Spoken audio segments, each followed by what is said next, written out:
Boa noite, pessoal. Vamos começar a nossa aula online hoje. Vocês lembram na aula passada, né? O professor havia prometido trabalhar uma obra específica, né? A gente ia trabalhar nessa semana, a gente ia trabalhar aspectos da, da psicanálise de Anna Freud, né? As questões do desenvolvimento, da puberdade, etc. E iríamos trabalhar também com Erik Erikson, né? Então, prometido era a gente trabalhar com Anna Freud e Erik Erikson. Mas, né, nós vamos trabalhar hoje, em outra ocasião a gente vai trabalhar com Erik Erikson, tá? E nós vamos trabalhar hoje com Anna Freud. Né? Na próxima aula a gente trabalha com Erik Erikson. Nós vamos trabalhar com uma obra específica, tá? De Anna Freud, que se chama O Ego e os Mecanismos de Defesa. É um clássico, é uma obra de 1936, né? Escrita por essa moça que é a filha de Freud. E acho que é importante nós sabermos alguns elementos antes de iniciarmos o estudo dessa obra específica de Anna Freud, né? Nós não vamos, obviamente, trabalhar com todo o livro, né, de Anna Freud, que é O Ego e os Mecanismos de Defesa. Nós vamos pegar um trecho específico, uma parte específica do livro, né? É um capítulo do livro onde fala sobre a puberdade. Então a Anna Freud reserva um capítulo desse livro dela, um clássico, né? Reserva um capítulo para estar falando unicamente sobre a puberdade, né? Lá no livro do Ava de vocês já tem mencionada Anna Freud, né? Então acho que vale a pena a gente estar pegando aí esse texto, né? É um clássico da psicanálise e tá trabalhando de forma minuciosa com ele, tá? Podem comprar o livro, tá? De Anna Freud. Esse livro é considerado um livro essencial dentro da psicanálise. Trabalha obviamente com as questões de como o ego lida, né, com o id, e um dos modos que o ego lida com o id, né, um modo essencial, pelo menos para a psicanálise, é através de mecanismos psíquicos específicos, né, que operam como defesa. Antes da gente entrar na obra, acho que é importante a gente compreender um pouco sobre o que é o ego, né, na psicanálise. Pelo menos na psicanálise Anna Freudiana, né? Na psicanálise de Anna Freud, o que seria o ego, né? Que por toda a vida, Freud trabalhou com as questões do id, né? Que vocês estão fazendo psicanálise ainda? Não está claro para vocês ainda a diferença entre as instâncias psíquicas, né? Eu vou mencionar rapidamente para ficar um pouco claro, né? A gente vai entrar em Anna Freud, eu acho que seria legal ficar um pouco claro essas instâncias psíquicas, tá? Primeiro, o id. Vamos compreender o id. Isso que se chama o id é uma instância psíquica, e ela pode ser compreendida de uma forma básica, porque, né? Interessante agora, né? Talvez na disciplina de psicanálise a gente compreender de uma forma mais aprofundada o que é o id, mas para agora, para os nossos objetivos, compreendo o id como uma parte da psique, onde estão reservadas, né? Onde residem as paixões, né? É o reservatório das paixões, o id, né? É é, da onde flui esses elementos da pulsão, né? Objetivando a realização de um desejo, o investimento de uma fantasia e principalmente a obtenção de prazer, né? Obtenção de prazer. Então o id é um reservatório das pulsões, é um reservatório das paixões na psique, né? É da onde flui as paixões. O superego, que é uma outra instância da psique, pode se compreender de forma simples, básica, que o superego é como se fosse uma instância moral, né? O superego é uma instância moral, uma instância ética, né? Ela é um dos senhores do ego, assim como id é um senhor do ego, no sentido de que são elementos que governam o ego. O ego tem que ser, de certo modo, tem que saber negociar com essas instâncias. E o ego não é nada mais, pelo menos na psicanálise ana-freudiana, como uma instância que media, é um negociador entre exigências dos seus senhores. Quais são os seus senhores? Né? Pelo menos no âmbito psíquico, os senhores do ego, o que governa o ego são as paixões, né? E aí o ego está se comportando, ele atribui sentido ao comportamento dele, mas no fundo o que governa o comportamento dele são outras instâncias, né? Por exemplo, as paixões. A gente vê isso lá a gente está vendo isso na disciplina de psicanálise, né? Vocês estão vendo isso na disciplina de psicanálise. Como no fenômeno da sugestão pós-hipnótica, por exemplo, uma sugestão específica, inconsciente, governa o comportamento da consciência, ou seja, né? De alguma parte do ego, né? Então, o id é esse senhor, né? Onde residem de certo modo, desejos que se acoplam a ideias, pulsões que se acoplam, ou acopladas, né, porque isso que é pulsão já, são elementos biológicos acoplados a ideias e que constrangem inconscientemente o ego para que ele execute certas ações, né? Somos como marionetes nessa história, né?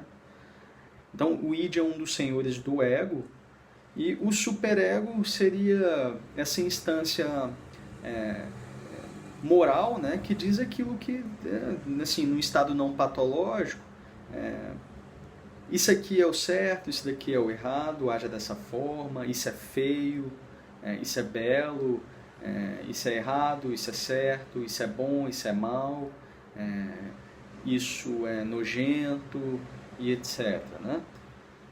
Isso é horrível, é horroroso, né? É a instância que é uma instância que dá padrões, né? Fornece padrões, linhas, né? de comportamento de acordo com uma moral, né? De acordo com a ética cultural e a ética e a moral transmitidas pelos genitores da pessoa, né? Pela cultura em geral, né? E o ego é esse ser, né, que tenta mediar, né? Ele tenta negociar com essas instâncias psíquicas, né? O que eu vou ouvir aqui? Porque se eu ouço muito id, eu posso ter problema com o superego, né? Se eu ouço muitas paixões e tento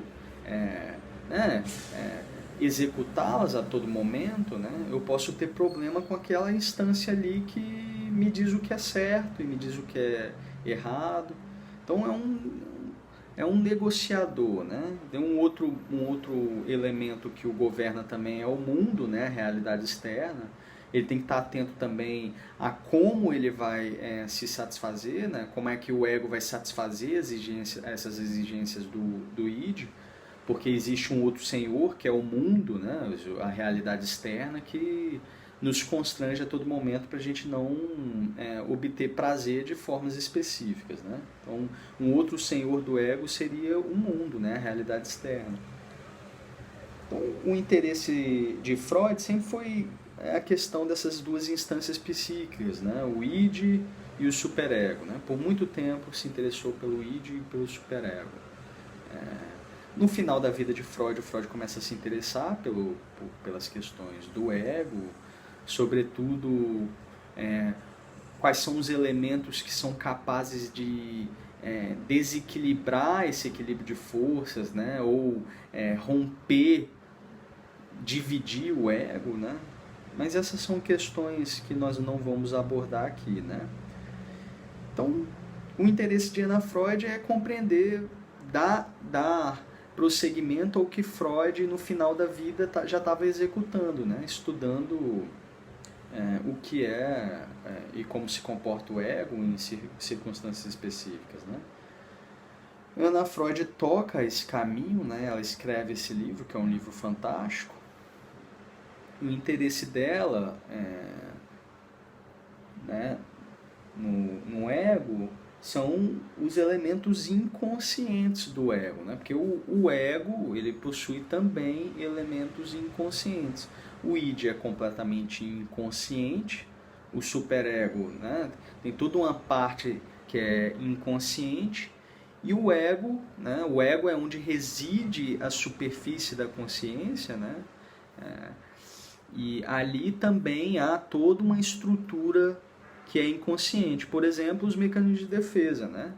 O recalque é um mecanismo de defesa, por exemplo, neurótico, né?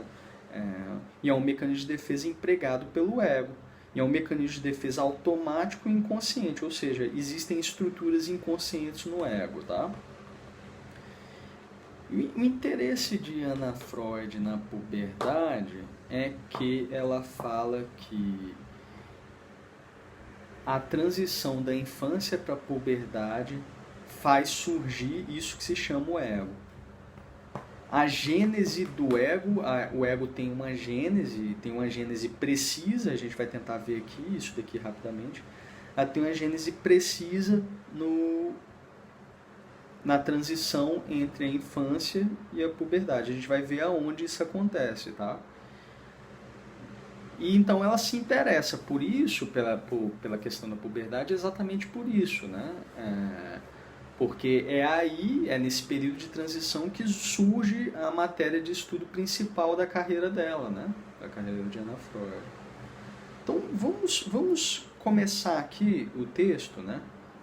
E vamos abordar alguns elementos principais do texto, né? Primeiro é assim, o seguinte: Ana Freud recolhe, faz um estudo geral de toda a psicologia acadêmica. Ela faz um estudo generalizado dos principais livros escritos dentro disso que se chama psicologia acadêmica, no universo ali da década de 30, né, em Londres, e ela chega a duas conclusões específicas, né? Ela estuda uma literatura, que é da psicologia acadêmica, buscando compreender como é que a psicologia acadêmica entende a puberdade, e ela chega a dois elementos específicos, né? Antes da gente ir para frente, acho que é legal dizer que nessa época da década de 30, a psicanálise não estava ainda completamente integrada à psicologia, né?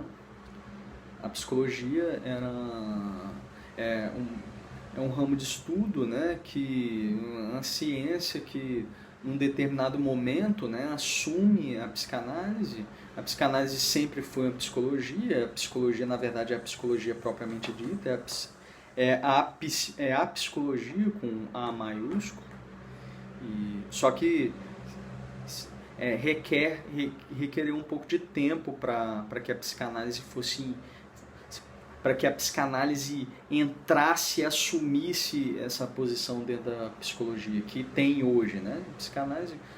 Psicologia é a psicanálise, né? E a psicanálise é a psicologia propriamente dita, né? Mas nesse tempo de Anna Freud não. Então ela coloca, né, que vamos tentar entender como é que a psicologia acadêmica compreende, né, essas questões da puberdade. Ela diz que existem duas vertentes aqui. É uma vertente que tenta compreender a puberdade, as transformações da puberdade através de um ponto de vista fisiológico, bioquímico, né? As transformações da puberdade estariam relacionadas a fatores bioquímicos, né, do corpo e etc. Uma parte da psicologia acadêmica estudava isso, como é que o comportamento é alterado por esses elementos, né? Em outra parte estuda os elementos psíquicos propriamente dito, né? Então são dois ramos, ó. O primeiro ramo trabalha com os elementos fisiológicos que poderiam governar, né, o comportamento, e um outro ramo na psicologia acadêmica que tenta trabalhar os elementos propriamente psíquicos, né, psicodinâmicos, que estariam responsáveis por questões do comportamento, né? E Anna Freud tenta se perguntar, né, quais são... Ela se pergunta quais seriam os pontos de encontro entre essas duas psicologias. Ela diz que um ponto de encontro específico, né, o que tem em comum no estudo da psicologia acadêmica como um todo, para falar sobre a puberdade, é que toda psicologia acadêmica supõe que a sexualidade humana começa na puberdade. A sexualidade humana começa na puberdade. Então, isso ela fala, né? E a psicanálise? Qual a diferença dessa constatação com a psicanálise? Vocês sabem, né? A gente está trabalhando isso nessa disciplina, Desenvolvimento Humano 2. Vocês sabem que para a psicanálise essa sexualidade humana não surge na puberdade, né? A sexualidade humana, ela nasce com o próprio ser, ela nasce junto assim que o ser nasce, né, ela já está no mundo, já está, a criança, né, o bebê, ela já está, de certo modo, buscando prazer, né, por exemplo, na atividade da amamentação, né. A gente já viu sobre isso, né? A fase que a gente chama de fase oral, onde a criança busca prazer através de uma zona erógena específica, que é a da boca, né? É uma região específica altamente estimulável e a criança, em um determinado período, né, ela explora essa região do corpo buscando prazer, né? Ela coloca o dedo, coloca a mão, coloca o pé, ela está buscando estimular essa região específica, né? Então, né, se a sexualidade ela nasce junto com o indivíduo, né, junto com o nascimento do indivíduo, a puberdade não parece ser um elemento tão importante para a psicanálise. Assim, no sentido de que a sexualidade ela surge bem antes da puberdade, né? Então, a maioria dos estudos da psicanálise, né, pelo menos até o tempo de Anna Freud, se concentram nos elementos da infância, né? Nos elementos da infância. Então, a puberdade é só uma das fases, né, do desenvolvimento psicossexual do humano, é uma fase entre outras. Tem, né, a Anna Freud lista 3 fases, né, do desenvolvimento psicossexual. A infância, a puberdade, né, e o climatério, né? O climatério é um período que a mulher entra mais ou menos com 40 anos de idade, que marca um declínio hormonal, né, de sua fertilidade, né? É um declínio hormonal, é um declínio da sua fertilidade, né? E o climatério inicia isso e o final do climatério seria a menopausa, né? Então, essas 3 fases, né? E no homem, o análogo do climatério seria a andropausa, né? Onde marcaria também um declínio da fertilidade do homem, né? Então, essas 3 fases específicas, elas seriam fases do desenvolvimento psicossexual do humano, e a puberdade é uma fase como qualquer outra, né? Não há nada de especial, assim, né? No sentido da psicanálise. O que é especial no sentido da psicanálise é a infância, que é lá que surgem os elementos esses elementos do id, né, que governarão para sempre, né? Surge o id na infância, surge o superego na infância, da transição da infância para a puberdade surge o ego. Então, né, a matéria de estudo da psicanálise seria a infância propriamente dita, né?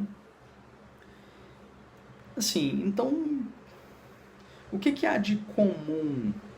O que há de comum nessas 3 fases, né?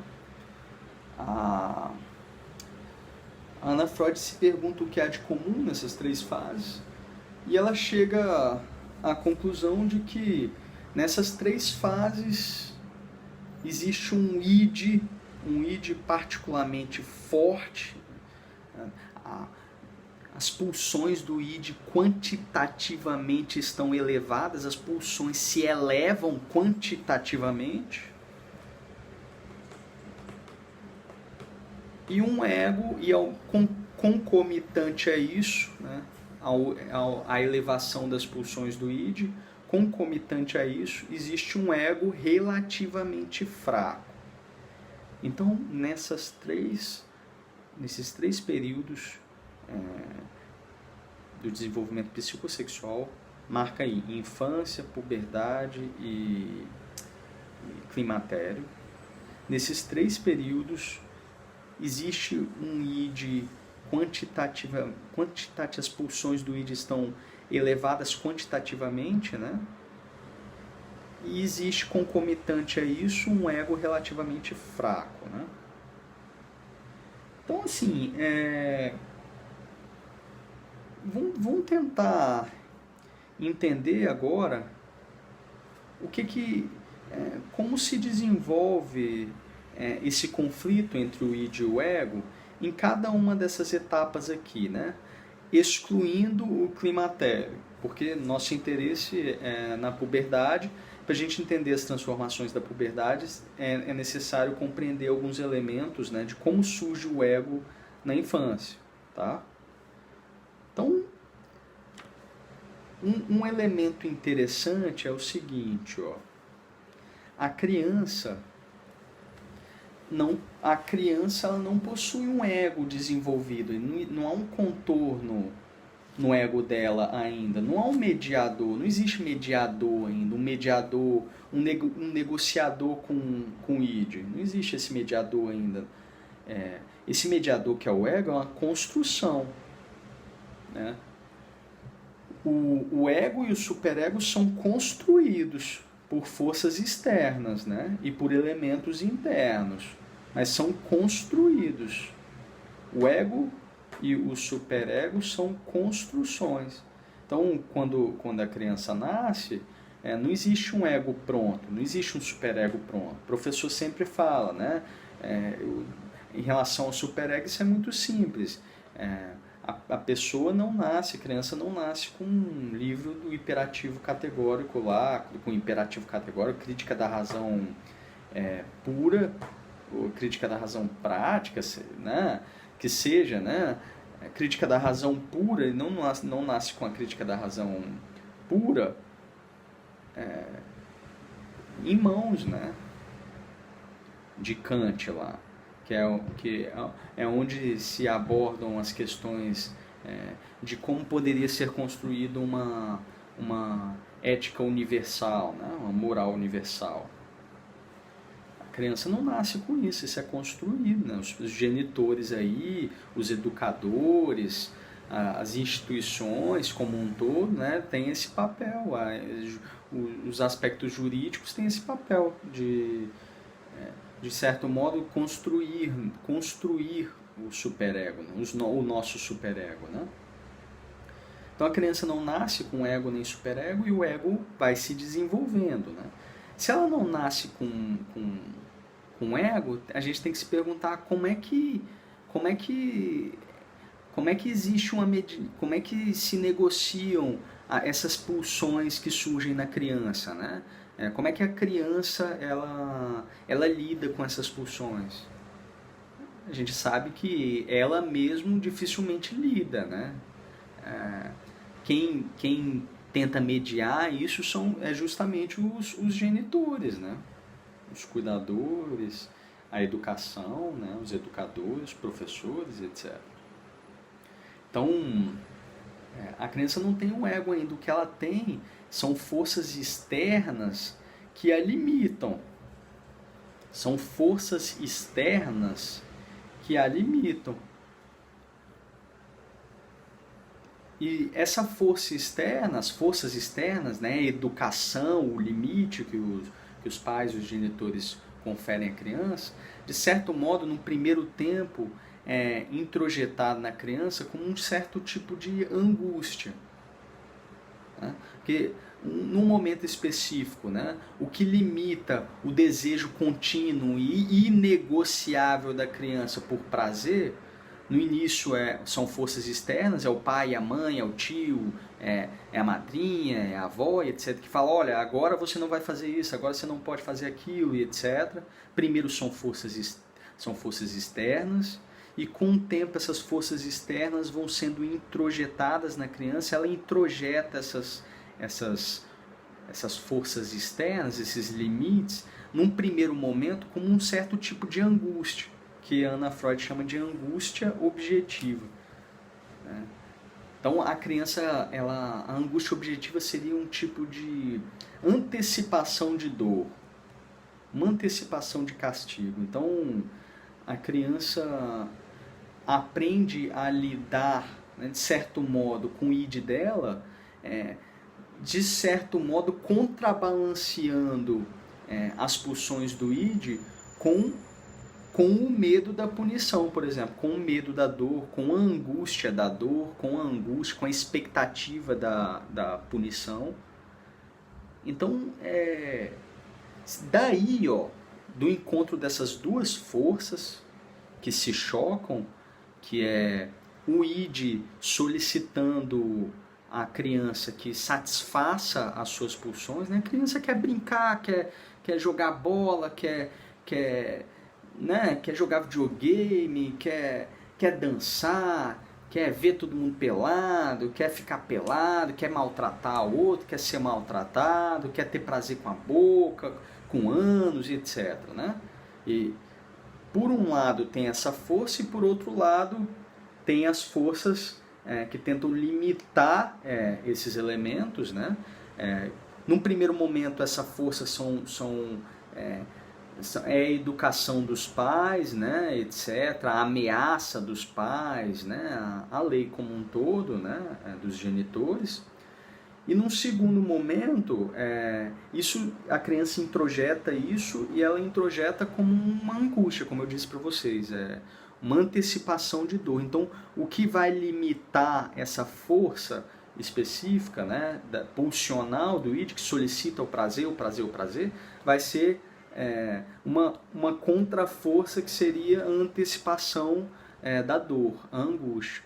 Então a criança, quando começa a ser solicitada a fazer alguma coisa que poderia lhe provocar prazer, né, de um lado, do outro pode surgir assim, né, mas se eu fizer isso eu serei punida, né, se eu fizer isso papai ou mamãe vão me colocar de castigo, vai acontecer isso, eu vou sentir dor e etc. Né? E isso seria o que a Ana Freud chama de angústia objetiva. A colisão entre a angústia objetiva e as forças pulsionais do id fazem surgir fazem surgir o que a gente chama de ego. O ego surge, a Ana Freud fala, surge sob medida, ele surge sob medida como uma instância ou um elemento que aprende a negociar a partir da colisão dessas duas forças. A partir da colisão dessas duas forças surge um mediador. A partir da colisão dessas duas forças surge um mediador. Começa a surgir um mediador. Toda vez que o id está imperando, né, tentando forçar a criança a buscar prazer, surge uma outra força, né, e da colisão dessas duas forças, eu vou fazer isso porque dá prazer, e uma outra força diz, não, a mamãe e o papai vão me castigar. Dessa colisão, dessa briga, surge algo que aprende a lidar com essas duas forças, né? Surge algo que lida com essas duas forças. Esse algo que lida com essas duas forças, esse vai e vem, né, entre forças, propriamente isso que a Ana Freud chama de ego, né? Nesse conflito intensivo entre forças surge um mediador que é o ego. E surge precisamente quando o ego assume uma postura, né? A criança assume uma postura de um tipo de posição de batalha contra o id. É isso que a Ana Freud diz. Surge, a criança alcança um tipo de comportamento onde ela se posiciona numa batalha contra o id, onde ela atribui certos comportamentos que poderiam ser feitos, né, através por meio, né, das pulsões, o que a criança ouviria das pulsões e o que a criança não ouviria. Surge um certo tipo de posicionamento, como é que eu vou lidar como é que se lida com esse conflito, né? Até onde eu abro mão do prazer, até onde eu ouço essa expectativa de dor, né? Esse serzinho que media essas duas coisas, que diz assim, isso aqui eu vou poder fazer, isso daqui eu não vou fazer, esse ser que se posicionou numa batalha, esse ser se chama o ego. Né? Esse ser se chama o ego. Esse é o primeiro momento, né, de mediação que o ego faz com o id. O ego está frágil ainda, né? Mas ele alcançou algo que é importante, ele alcançou a sua construção, né? E definiu um objetivo na batalha, definiu que ouvirá até certo ponto a angústia, objetivo que ela continua, né? Ela continua existindo, são as forças externas, limitadoras, né? Representadas pelas figuras do pai, da mãe, dos genitores, e até onde ela vai ouvir as suas pulsões, né? Cada criança faz isso de forma diferente, né? Uma criança, ela ouve a pulsão de um modo e ouve os pais de um modo específico. Uma outra criança, a criança Y, né? Ela vai negociar esse modo de obter prazer num determinado momento, ou ouvir os genitores num determinado momento, ela vai se comportar de outra forma, né? Mas ela assumiu uma postura. Quando ela assume uma postura, um padrãozinho, quando surge um padrãozinho, né, de negociação entre essas instâncias, né, onde surge propriamente dito o ego, né? Só que, né, aí acho que um aliado importante surge na batalha num momento posterior que se chama o superego, né? Então, num determinado momento o superego surge. Vocês sabem como surge o superego, né? O superego, o pessoal, vocês não fizeram psicanálise ainda, né? Eu vou falar rapidamente como é que surge o superego, né? Essa instância moral surge com um declínio lá do complexo de Édipo. Quando a criança percebe né, ela assume que não é possível mais levar a história né, no caso do menininho lá no complexo de édipo positivo, ela percebe, ela é constrangida a perder, a abandonar o objeto de amor dela, né, que seria, por exemplo, a mãe. Então, quando a criança ela desiste do seu objeto de amor, constrangida pelo aquele elemento que a gente chama de castração, ameaça de castração, enfim, a gente vai trabalhar isso em outro momento. Quando ela abandona o objeto de amor dela, né, e percebe que se ela for para frente com a história, um grave acontecimento pode ocorrer com ela assume, concomitante a isso, ela assume leis morais, né? Ela assume leis morais, ela se identifica, por exemplo, pode se identificar com os pais, né? Com um pai específico. E ela introjeta a lei que os pais, né, sempre deram para ela, forneceram para ela, disseram, né, isso é certo, isso é errado, faça isso, não faça aquilo, é feio fazer isso, não é, etc. Chega um momento que a criança assume isso como algo dela, né, e nesse momento surge essa instância psíquica moral que se chama superego, né. Quando surge o superego, a criança entra no que a gente chama de período de latência, né? O período de latência é marcado por um certo tipo de abandono, né? Um tipo de abandono, pelo menos quanto ao objetivo sexual, né? É um abandono relativo das pulsões, né? Um abandono relativo das pulsões. A criança se torna mais adequada com o meio, né? Ela se torna o que a gente fala às vezes, né? Como uma criança adestrada, né? Castrada, se torna como se fosse um animal castrado, né? No período de latência, lá com 5, 6 anos de idade, a criança ela abandona a historinha de querer casar com a mãe, de namorar, a menininha namorar com o papai, ter filho com o papai, e o menininho, né, abandona a historinha de querer ter algo com a mãe, né? E esse elemento, né, específico, esse abandono, está relacionado com o surgimento do superego, né, e está relacionado também com a entrada do período de latência. O período de latência é esse período entre os 5 e o início, 5 anos de idade e o início da puberdade, né, o início da puberdade vai ser 10, 11 anos de idade, né, e é um período onde a criança aprende a abandonar, de certo modo, a lidar de uma forma mais efetiva com o id, né? E quando surge esse superego é um poderoso aliado do ego no combate, né, defensivo com o id, né? Porque o id é um ser, né, um senhor que governa um ego, e se ele não ouvir, às vezes, o id, pode ocorrer consequências severas para ele. Assim como se ele não ouvir o superego, ele pode sentir culpa e etc. E assim como se ele não ouvir o mundo, ele pode morrer por não ouvir as exigências do mundo. É a mesma coisa o id também. Se ele não ouvir o id, né, não ouvir a busca de alguma coisa da busca de prazer, ele pode, né, adoecer gravemente também, né? Então, é necessário o prazer na vida, né, de certo modo. É isso que nos torna doente e, ao mesmo tempo, pode nos trazer felicidade, né, o paradoxo da coisa, né? Mas surge o superego, ele é um poderoso aliado do ego nas negociações diplomáticas com o id, e essa história fica uma história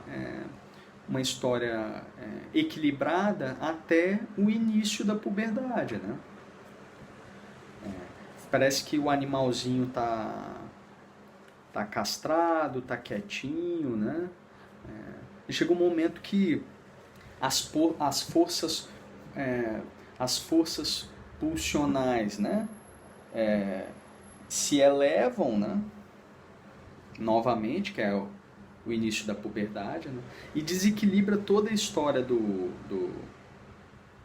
ego. Toda a história de negociaçãozinha do ego é desequilibrado, né? A negociaçãozinha do ego com o id é todo desequilibrado, né? porque o id se eleva, né, se torna forte novamente com o início da puberdade, né, o fator quantitativo, né, o elemento fisiológico aí relacionado com os hormônios, etc., porque essa é um elemento específico que pode aumentar né, a força pulsional, as forças pulsionais do id, assim como elementos ideacionais também podem ser responsáveis pela elevação da força quantitativa do id, né? assim que Lacan nos mostra, né, em alguns escritos.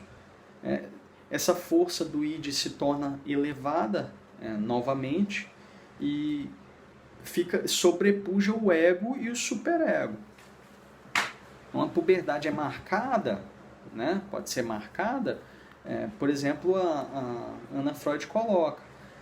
A criança que na puberdade tinha fome, na puberdade não, na infância tinha fome, ela se torna na puberdade uma criança voraz. A fome pode se tornar voracidade, né? A traquinice, né? As brincadeiras, né? A traquinice da criança pode se tornar na puberdade crimes. Passagem, né, a criança passar ultrapassar a lei, etc. Pode acontecer isso, né? Então,